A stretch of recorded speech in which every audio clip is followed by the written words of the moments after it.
से कौन सबसे ज्यादा शक्तिशाली है? जहां सूरज की किरणें तक ठीक से नहीं पहुंचती, वहां पहुंचता है कमांडो। जो जहरीले सांप लोगों की मौत बन सकते हैं, उन्हें खुराक बनाता है कमांडो। जहां आप जैसे लोग पूरी फौज लेके भी जाने से डरते हैं, वैसे इलाके में देश को वापस छुड़ा कर देता है कमांडो। 1000 के बराबर नहीं, 10,000 के बराबर होता है कमांडो, क्योंकि 10,000 लोगों में से एक कमांडो बनता है, सिर्फ एक। दोस्तों, किसी भी देश की सेना उस देश की सुरक्षा के लिए महत्वपूर्ण मानी जाती है। यानी कोई भी देश अपनी सेना की ताकत के हिसाब से ही दुनिया में अलग रुतबा हासिल करता है, और इसके लिए सभी देश अपनी सेना के जवानों को एक आम आदमी से फौलाद बनाने के लिए कड़ी से कड़ी ट्रेनिंग देते हैं। दोस्तों, आज मैं आपको बताऊंगा ऐसे ही ट्रेनिंग के बारे में जिसे देखने के बाद आपकी रूह कांप जाएगी। और एक बात दोस्तों, इस वीडियो में आपको पाकिस्तान की फोर्स की ट्रेनिंग के बारे में भी बताऊंगा, जिसे देखकर आप हैरान रह जाएंगे। दोस्तों, भले ही पाकिस्तान की सेना को बार बार हिंदुस्तान की सेना ने मात दी हो, लेकिन उनको भी एक कठिन ट्रेनिंग के दौर से गुजरना पड़ता है। नंबर 1, 36 घंटे stress training camp para commando. दोस्तों, आपको बता दूं कि पैरा कमांडो का कोई स्पेशल रिक्रूटमेंट नहीं होता, लेकिन इसका चयन सेना के विभिन्न रेजिमेंट में से किया जाता है। इसके बाद इन जवानों को आदि की परीक्षण के लिए पैरा कमांडो की ट्रेनिंग कैंप भेज दिया जाता है, जहां इन जवानों को 3 से 6 महीनों की बेसिक ट्रेनिंग के बाद लास्ट में 36 आवर का स्ट्रेस ट्रेनिंग करना होता है, जो बड़ा ही भयानक होता है। जो जवानी इस 36 घंटे की ट्रेनिंग को सफलतापूर्वक पूरा कर लेते हैं, उन्हें ही सर पर पैर कमांडो की पहचान मरून कैप पहनने का मौका मिलता है। 36 घंटे के स्ट्रेस की शुरुआत रात के समय होती है। रात को जब ये जवान बस नींद के आगोश में जाने ही वाले होते, तभी ट्रेनिंग टीम उन्हें लाइन में खड़ा होने का ऑर्डर देती है, जबकि इन लोगों को पिछले 1 हफ्ते से 1 या 2 घंटे की नींद ही नसीब हुई होती है। इसमें जवानों को तब तक बार बार रूटीन एक्सरसाइज करना होता है जब तक इनमें से कोई एक हार न मान ले। फिर इन जवानों को 30 किलो के पैटर्न रोड के साथ अगले 2 घंटे तक खड़ी पहाड़ी पर चढ़ाई करनी होती है। ये पैदल मार्च 10 किलोमीटर लंबी होती है, जिसे 2 घंटे में पूरा करना होता है। फिर इन्हें अपने दोस्त को अपने कंधे पर बिठाकर चलना होता है, जो सबसे जरूरी है, क्योंकि पैरा कमांडो का यह मानना है कि आप किसी भी परिस्थितियों में अपने साथी को दुश्मन के बीच नहीं छोड़ सकते। लेकिन दोस्तों, जिन लोगों को लगता है कि यह बड़ा ही भयानक है, तो मैं आपको बता दूं कि अभी आपको बहुत कुछ देखना बाकी है। इसके बाद इन जवानों को 1.18 किलोमीटर सर्किट के 3 और लगाने होते हैं, जिसमें हर एक राउंड में वजन को बढ़ा दिया जाता है। पहले राउंड में जवानों को अपना 30 किलो का बैटल लॉर्ड और हथियार के साथ 20-20 लीटर के 2 कैन लेकर चक्कर लगाना होता है, जबकि दूसरे राउंड में 80 किलो के ट्रक के टायर के साथ चक्कर लगाना होता है, और तीसरे राउंड में लकड़ी के भारी भरकम टुकड़े को कंधे पर उठाकर 1.18 किलोमीटर सर्किट को पार करना होता है, जिनका वजन 30 से 80 किलो तक हो सकता है। हर राउंड को पूरा करने के लिए सिर्फ 1 ही घंटे का वक्त दिया जाता है। ट्रेनिंग के एसएससी को भी वेट शिफ्टिंग कहा जाता है, जिसे पूरा करने के बाद जवानों को 12 फीट गहरे पानी के टैंक में हाथ पैर बांधकर डाल दिया जाता है। इस टैंक का पानी बर्फ से भी ज्यादा ठंडा होता है। टैंक में ट्रेनर इन जवानों को उतनी ही ऑक्सीजन सांस के रूप में लेने देता है, जिससे वह जिंदा रह सके। जवानों का ऐसा परीक्षण इसलिए दिया जाता है ताकि वह मिशन के दौरान स्ट्रेस को झेल सके। इस परीक्षण में असफल होने वाले जवानों का मरून कैप पहनने का सपना टूट जाता है। ऐसे ट्रेनिंग के पूरे होते होते 14 घंटे का समय बीत चुका होता है, जिसके बाद इन्हें गटर के पानी की तरह दिखने वाले पानी पीने को दिया जाता है, जो रियल में एक जूस होता है, जिसमें डिहाइड्रेटेड सॉल्यूशन मिला होता है। इन सारे शारीरिक ट्रेनिंग के पूरा होने के बाद इनकी ऑपरेशन टैक्टिक और ऑब्जर्वेशन स्किल की जांच की जाती है, जो बहुत ही दबाव से भरा होता है। इस दौरान उन्हें उन चीजों के बारे में लिखना होता है जो उन्हें इस ट्रेनिंग के दौरान अब तक देखा है।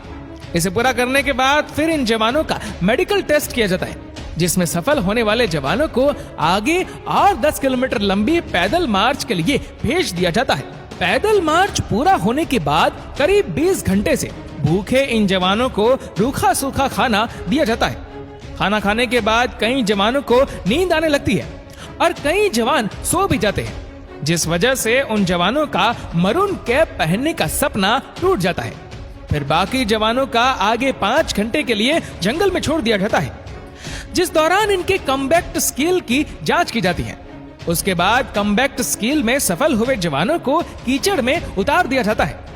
फिर उन्हें कीचड़ से सने अपनी ड्रेसेस के साथ हथियारों के साथ दौड़ लगाना होता है और इसी के साथ इन जवानों का 36 आवर स्ट्रेस ट्रेनिंग समाप्त होती है और सफल हुए जवानों के सर पर मरून केप सजा दी जाती है। Pimple liberation army training camp, China. दूसरे ताकतवर देशों की तरह चाइना के पिंपल लिबरेशन आर्मी के जवानों को भी कठिन ट्रेनिंग के दौर से गुजरना होता है, लेकिन इनकी ट्रेनिंग का एक हिस्सा बाकी देशों से बिल्कुल अलग होता है। चीन के सैनिकों को ट्रेनिंग के दौरान जिंदगी और मौत का खेल खेलना पड़ता है। ट्रेनिंग के दौरान इन सैनिकों को बचपन के गेम पासिंग द पास की तरह जिंदा ग्रेनेड से खेलना पड़ता है। ये खेल तब तक चल रहा है जब तक आखिरी सैनिक उसे जमीन में फटने से पहले दबा ना दे। दोस्तों, क्या कहते हैं इस पागलपन के बारे में? तीसरा, गोरखा बूट कैंप। इस दुनिया में अगर किसी को मौत से डर नहीं लगता है तो वह है गोरखा रेजिमेंट के जवान। दोस्तों, इसके भरोसे तो अंग्रेजों ने सेकेंड वर्ल्ड वॉर में हिटलर से टक्कर ली थी। अपनी मिट्टी के लिए पलक झपकते ही जान कुर्बान करने को तैयार गोरखा जवानों की भर्ती के लिए हर साल बूट कैंप का आयोजन किया जाता है, जिसमें 10,000 से ज्यादा युवा शामिल होते हैं और फिर इन हजारों युवाओं में से कुछ 100 नौजवानों को कई टेस्ट के बाद आगे की ट्रेनिंग के लिए चुना जाता है।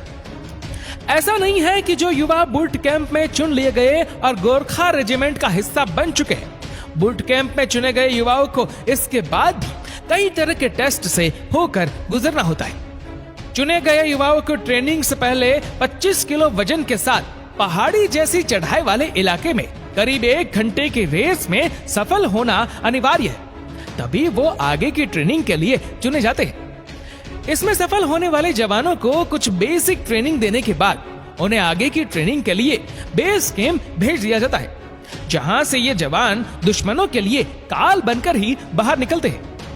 गोरखा के बारे में कहा जाता है कि गोरखा जब एक बार अपना कुकड़ी निकालता है तो वह अपने दुश्मनों का खून बहे बिना बयान में नहीं जाता।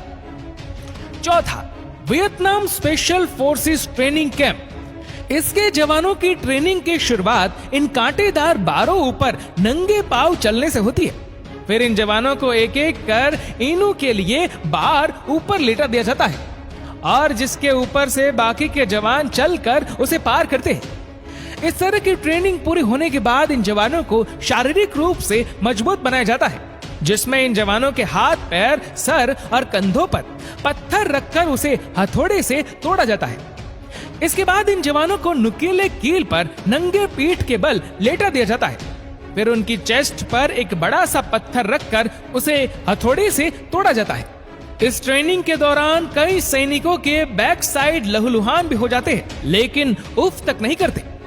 ये तो कुछ भी नहीं था, ये देखिए इनके ऊपर किस तरह इन धारदार चाकू को ऊपर से गिराया जाता है, लेकिन इनका शरीर इतना सख्त हो चुका है कि ये चाकू भी इनका कुछ नहीं बिगाड़ पाते।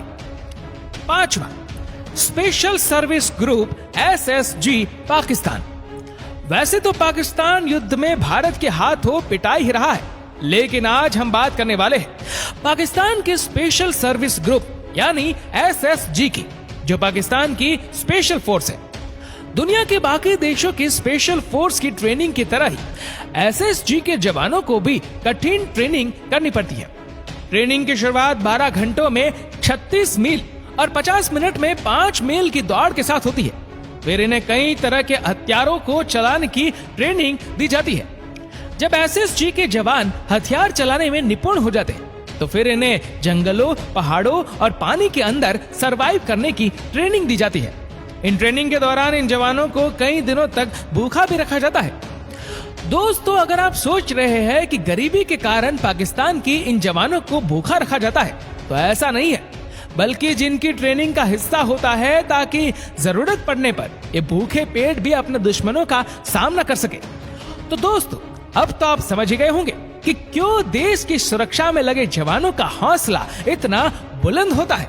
तो दोस्तों, कौन से देश की कौन सी ट्रेनिंग आपको सबसे हार्ड और अच्छी लगी, हमें नीचे कमेंट करके जरूर बताइएगा। और ऐसे ही और भी वीडियोस को देखने के लिए हमारे पेज को आज ही फॉलो करें। धन्यवाद।